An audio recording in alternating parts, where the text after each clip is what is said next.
Hey friends, welcome back to the channel. It's been a while and I actually just recorded a little life and career update that's going to be going out next week. But today I wanted to focus on something a little more fun, something I've been wanting to do for a while, which is get back into Adobe Illustrator. So I'm going to be designing a brand from scratch here with you guys today and taking you through the whole process. Okay, so before we get started, I'll tell you a little bit about the brand that we're designing for. So it is a flower shop based here in Colorado called Dandelion. And this is kind of the color palette, the vibe that we're going to be going with. I spent some time putting together this mood board from images from Pinterest that kind of, encapsulate what I want to bring into this new brand. Like I said, this is just for fun, so we're not going to dive in real deep into research or anything like that. I'm just going off of this mood board for the time being.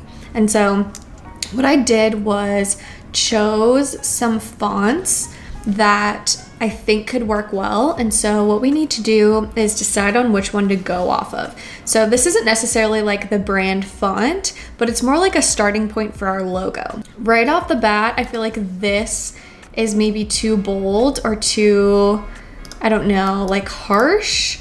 So I'm gonna get rid of that. I really like these two. Like these are the ones I'm really kind of drawn to. This should maybe be, okay.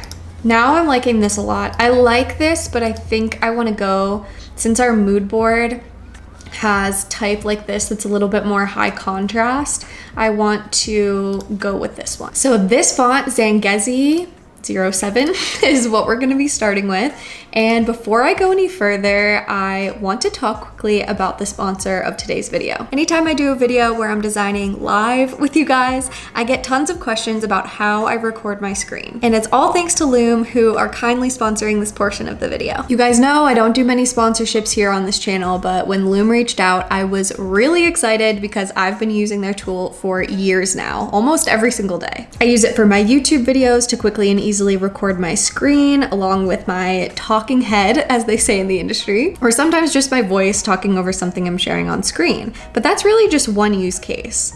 Loom is basically asynchronous video for work.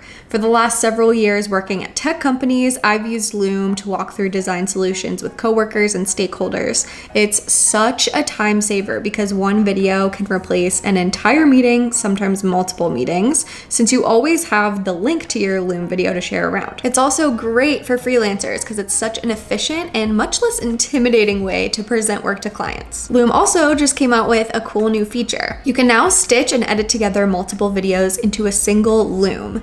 This allows you to update videos with new content, personalize them with an intro, and combine videos together into one async presentation.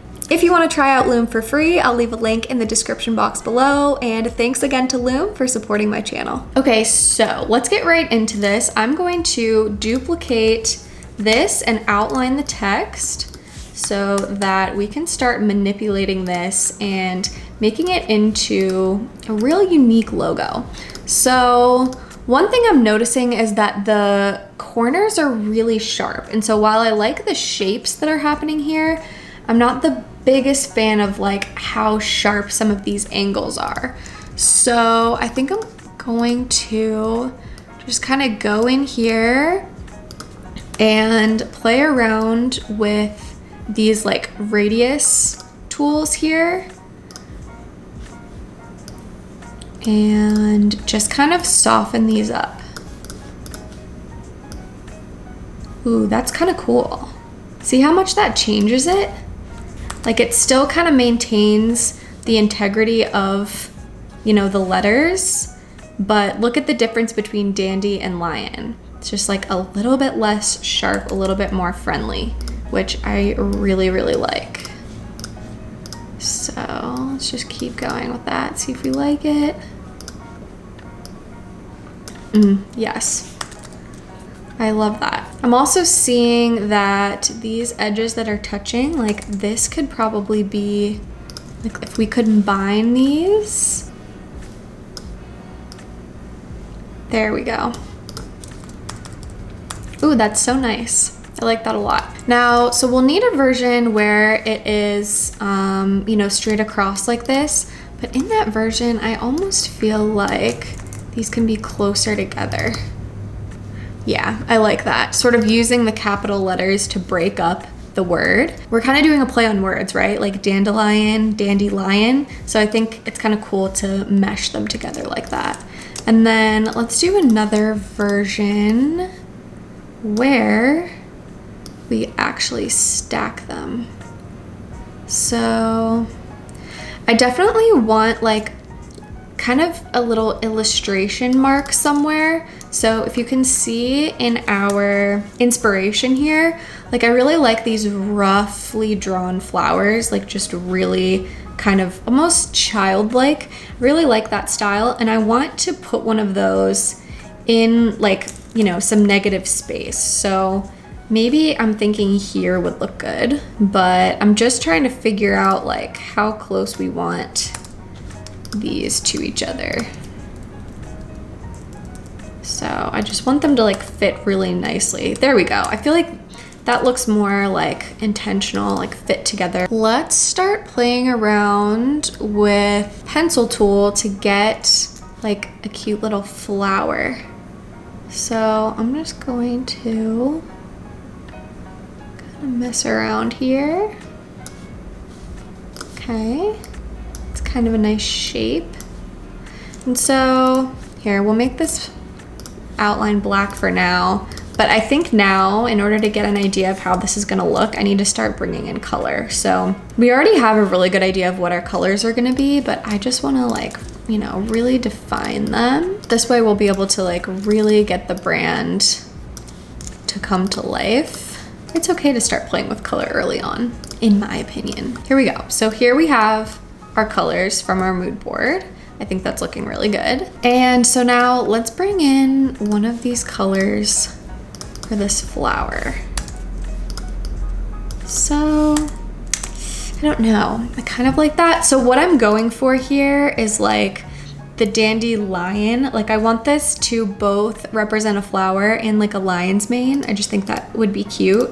And I feel like that's doing it, but I just don't know if it's the right shape or feeling. What if it was actually more like more childlike, more like curly, like this. Yeah, like something like that could work. And then I'm gonna use my smooth tool. And I feel like if we do this, we could kind of make it look like a scribble. Like instead of just using this flat line, let's see, what can we use instead? Like something like this, you know? Maybe not this one exactly, but okay. It took me a minute to get that right, but I kind of like this idea here. So now I just need to place it nicely. Now I'm not liking the black type, however, so let's start to play around with some colors and see how that could look. So I'm just gonna group that together and center it. Maybe make it a little bit bigger. We'll do a rectangle in the background. And, ooh yeah, there we go. Again, not loving the black. I think, ooh yeah, that's so much better.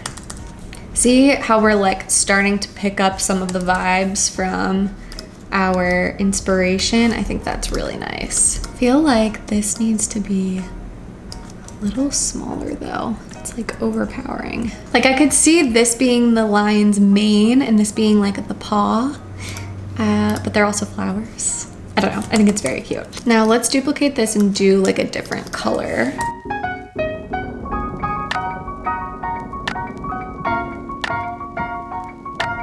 So now I'm gonna start to put together like just a little grid here.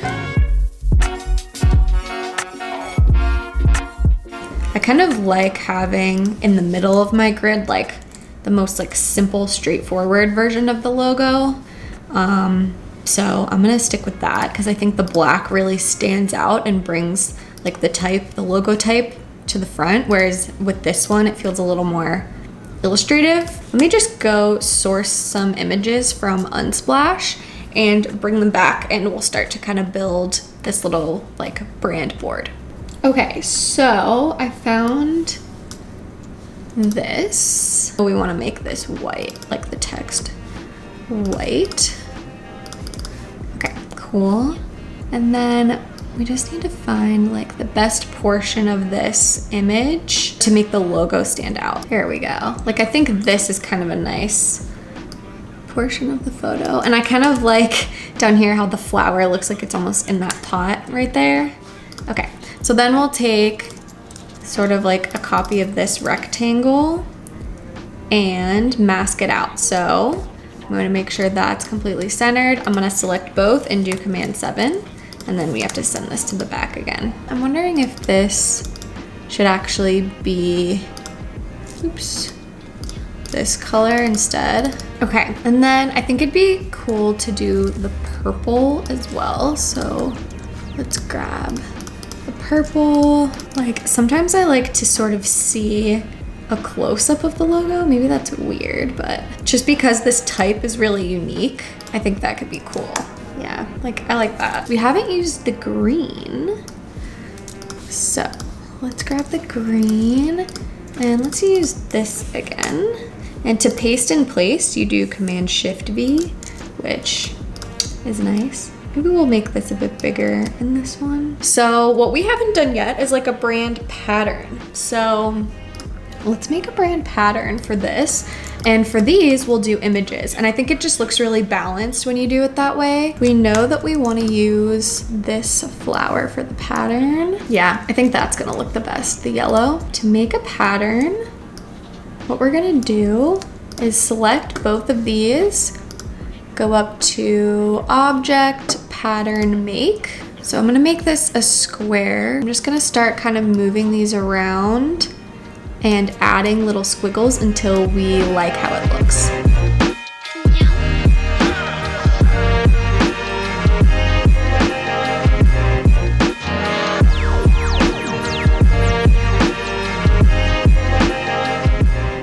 I feel like that's cute. Okay, so then we'll save that. We can actually just duplicate this rectangle and then grab that pattern we made and stick it right in there. Actually, I want to edit this and instead do brick by row. I feel like that will look better. Yeah, okay, that looks better. It's like a little more staggered. Oh, that is so cute.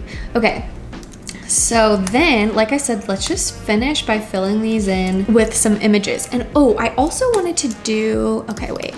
I'm kind of jumping around because I'm filming this. Okay, so I wanted to do something with just the D. So I'm gonna grab this. I just wanted to kind of have these wrap around the D. So if you ever had just like an abbreviation of it, it would look really cute and still branded. And then I'm gonna kind of do what I did when I was making the pattern and just use my pencil tool and maybe just like make a little swirly. Okay, wow, that took me a while, but I got this to where I like it. I just don't like the black. And I think, like I said, we want an image in the background here. So I think we'll end up making this white and maybe even changing the color of these. So let's grab an image for the background. I really, like I said, I kind of like the dark backgrounds. So, ooh, I think that's gonna be pretty. So let's see what happens when we make this white. Ooh, that is so pretty. I really like that. I like how it's like pretty and kind of dainty, but at the same time kind of fun and childlike with the illustrations. Okay, I found 2 images that are gonna be like a nice contrast to the dark images that we already found. And I might not even put any brand elements on top of them. I might just leave them. My camera died, of course, like right when I was finishing this up, but I absolutely love how this turned out. I am so excited about it. I haven't designed a brand in so long, and this is so fun. I could do this every weekend. Okay, so I'm going to mock this up in a couple different ways, and then we'll do like kind of like the final reveal. All right, I just did some mock-ups for Dandelion, and I am ready to show you guys what the final result looks like. Check this out.